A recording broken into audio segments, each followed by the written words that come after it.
En Cántaro Noticias tuvimos oportunidad de conversar con Tere Estrada, una cantante, compositora y escritora mexicana. Como intérprete ha publicado varios discos incursionando en géneros como blues, jazz, ritmos latinos y rock. Como escritora se ha especializado en la historia de la música realizada por mujeres.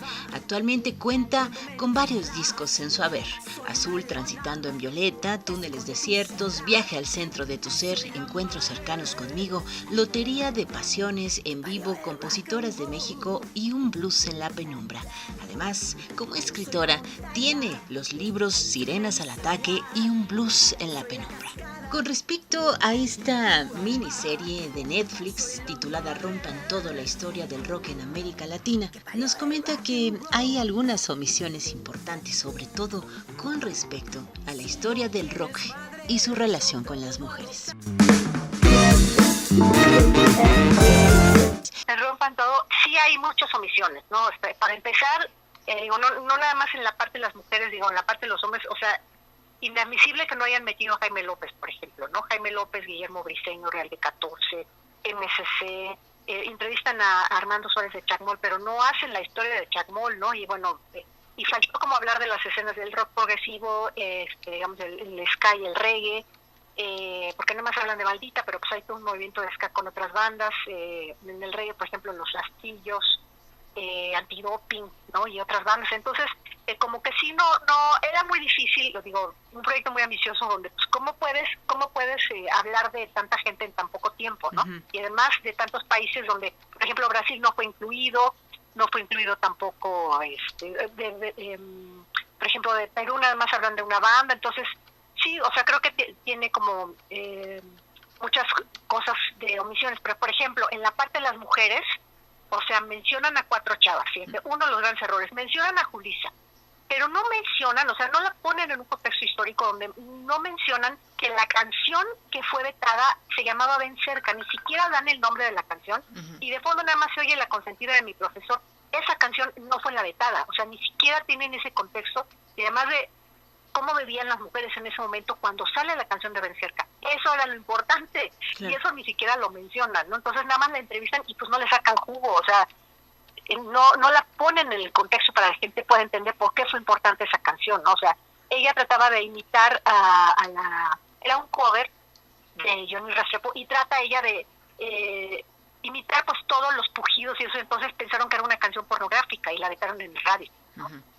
Pero claro, en ese momento, de 1961 en México, bueno, pues cómo eran las mujeres, pues era prohibido enseñar el ombligo. Todavía no llegaba la minifalda, todavía no se veían como que el mismo bikini, ¿no? Sí. Entonces, las mujeres iban a los templos con la cabeza tapada, y pues el único destino posible para las mujeres en ese momento pues era casarse y olvidar cualquier otra cosa. O sea, una mujer en el escenario era considerada un peligro, ¿no? Sí. O sea, cuenta Ela Laboriel que hasta sus vecinas luego le dejaban de hablar porque aparecía en la televisión. Uh-huh. ¿Ves? O sea, si tú pones ese contexto, entonces ya puedes entender por qué fue importante esa canción. Si no dices eso, y además ni siquiera mencionaron la canción, imagínate. Uh-huh. Esos errores. Otro gran error. Sí. No hablan de Gloria Ríos.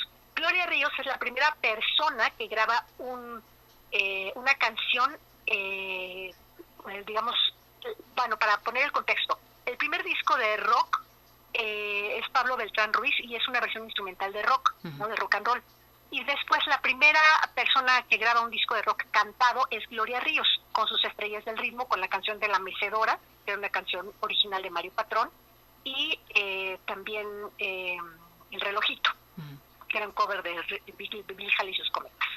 Entonces, te das cuenta, o sea, ella es la piedra angular de la historia del rock en México.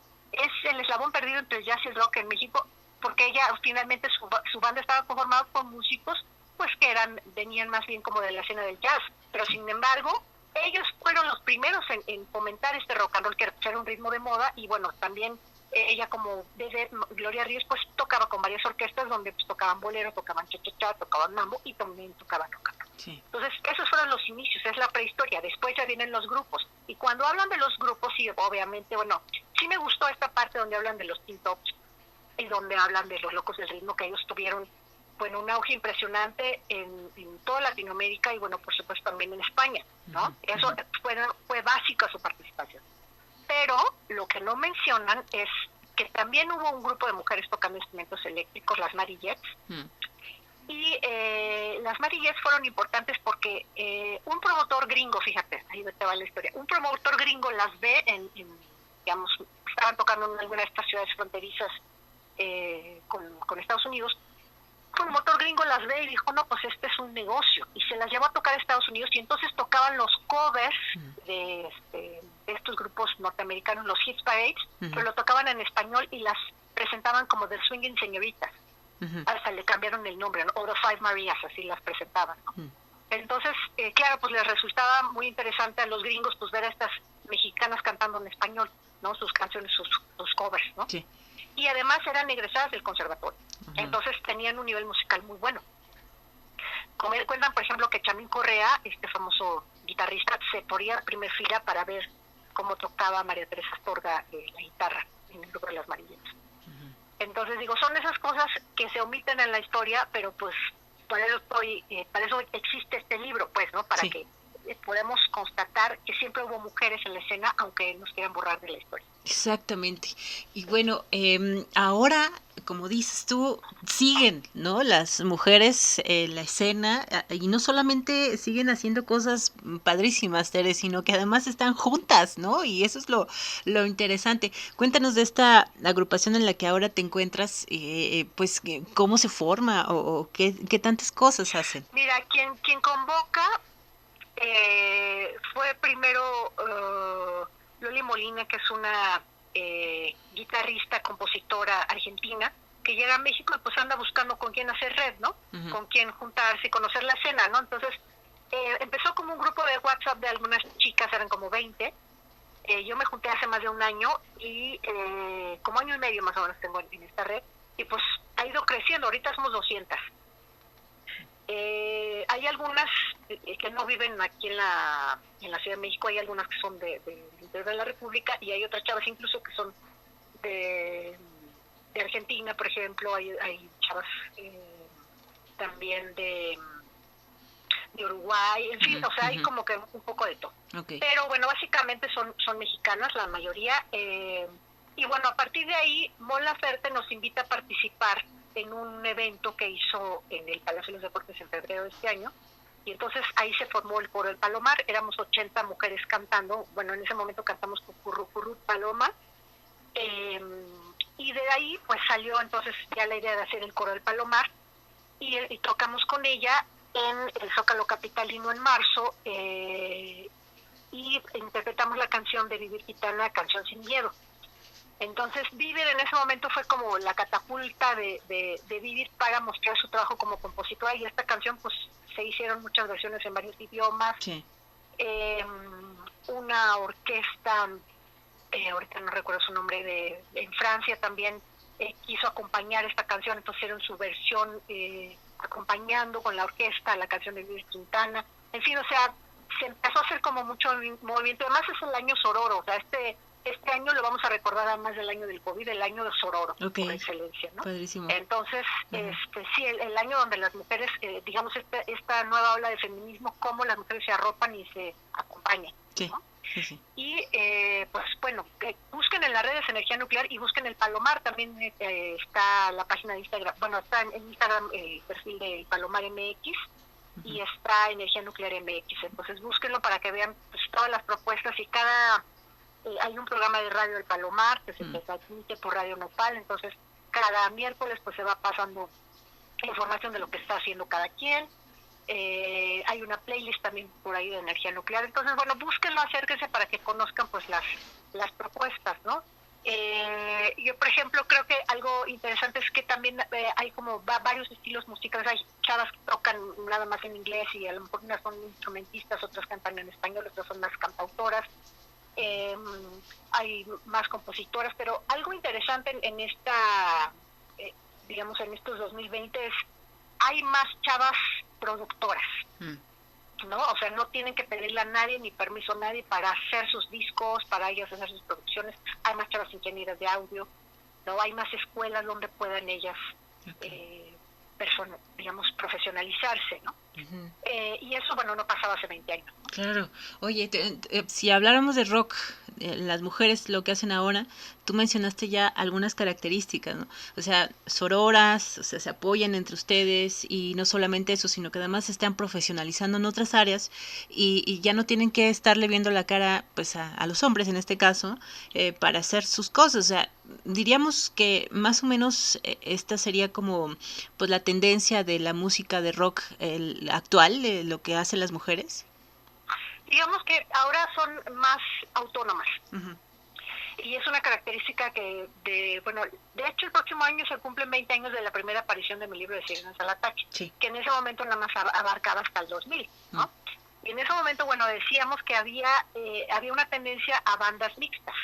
Uh-huh. Y bueno, sí, ahora hay más bandas mixtas, pero también veo chavas mucho más preparadas, ¿no? O sea, digo, hay más ingenieros de sonido, hay más chavas productoras, en el sentido de que no tienes que estar, que tú misma puedes hacerte tus discos, ¿no? O sea, no tienes que estar esperando a ver si alguien te produce, sino que tú misma pues ya lo resuelves, ¿no? Sí. Y creo que es algo a lo que les toca enfrentarse a las nuevas generaciones, no ser la autonomía en sus propias carreras, ¿no? Porque además ahora pues ellas ya sacan, no necesitan una disquera para sacar su material, ¿no? Entonces eventualmente pues, pueden sacar ellas sus discos sí. Ni siquiera hacen luego discos físicos, ¿no? Está más bien la onda de hago mis discos, hago mis grabaciones, las subo a las plataformas y busco la manera de difundirlo con un video. Okay. O sea, el rollo audiovisual está pues, presente en sí. todos los proyectos, ¿no? Sí, sí, sí. Bueno, pues entonces harás una nueva edición de tu libro. Pues hasta el 2026 para que sean los 70 años de la historia del rock en México. Ah, muy bien. Bueno, por último, Tere, la gente que te escucha o que te va a leer a través de nuestras plataformas de información, ¿dónde pueden conseguir? ¿Cómo le hacen? ¿Cuáles son los pasos para leerte y para que les mandes tu material? Escríbanme a sirenasalataque@yahoo.com.mx. Tengo mi libro de Sirenas al Ataque, Historia de las Mujeres Rockeras en México, de 1956 al 2006. Esta es la segunda edición que salió con Editorial Océano. Y entonces yo le compré muchos libros a Océano porque los iban a triturar y los rescaté. Uh-huh. Entonces lo pueden conseguir conmigo. Y también mi novela Un blues en la penumbra, que pues también habla sobre una rockera mexicana de los 60 y los 70. Escríbanme y pues ya nos ponemos de acuerdo, hacemos envíos a toda la República Mexicana, al extranjero. Entonces el contacto es conmigo directamente. Uh-huh. Y bueno, también tengo mis discos anteriores, Compositoras de México, en vivo. Tengo 8 discos, pero ahorita tengo, digamos, disponibles tengo los 4 últimos, ¿no? Sí. En vivo, Compositoras de México, Encuentros Cercanos Conmigo y en Blues en la Penumbra, ¿no? En Facebook sí. Estoy como Tere Estrada, Sirena de las Letras y la Música. En Instagram estoy como Sirena07. En Twitter estoy como Tere Estrada MX. Y bueno, mi página www.tere-medioestrada.com.mx. Soy la madre que parió el rock and roll.